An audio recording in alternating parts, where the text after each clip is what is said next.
Welcome to Module 21, Enslaved People's Resistance.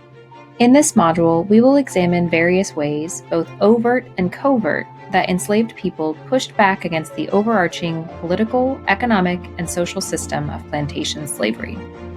Although enslaved people were fundamentally unfree in their movement, they forged a culture that was all their own, through kinship and family, language, religion, and community. We'll look into more detail at the role family and marriage played in enslaved people's lives, as well as how those things were used against them by slave masters to ensure compliance and order. Forming community, especially through religion and spirituality, was one way enslaved people asserted their autonomy. Religious associations could also lead to outright expressions of rebellion. We'll look at the most deadly and well-known slave rebellion in the antebellum South, Nat Turner's Rebellion of 1831. Additionally, we'll examine other examples of armed rebellion and conspiracy in the first half of the 19th century, including the German Coast Uprising, Denmark Vesey's conspiracy, and the revolt aboard the Amistad slave ship. Then we'll examine how individual enslaved people took control over their own lives and bodies by physically escaping from slavery, which was especially dangerous, increasingly so after the Fugitive Slave Act was passed in 1850, and performing acts of day-to-day resistance.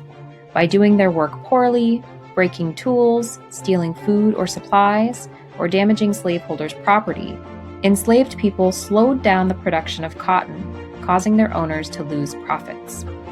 We'll also discuss one of my favorite examples of day-to-day resistance: illicit parties conducted by enslaved people at night, out of the watchful eyes of slaveholders and overseers.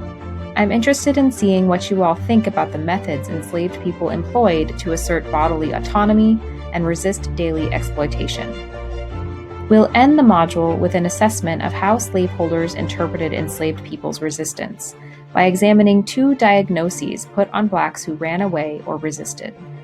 These diagnoses truly reveal how deeply ingrained paternalist ideology was in Southern slaveholders, as well as their unwillingness to see Black people as human beings.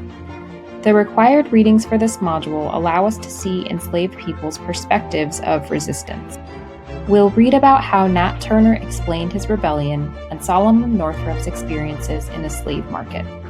We'll also listen to a Memory Palace episode about Henry Box Brown, an enslaved man in Virginia who escaped from slavery.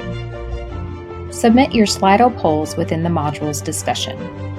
I hope everyone is making progress on their iSearch papers. I'm looking forward to reading those and hearing what you think about Module 21. Good luck!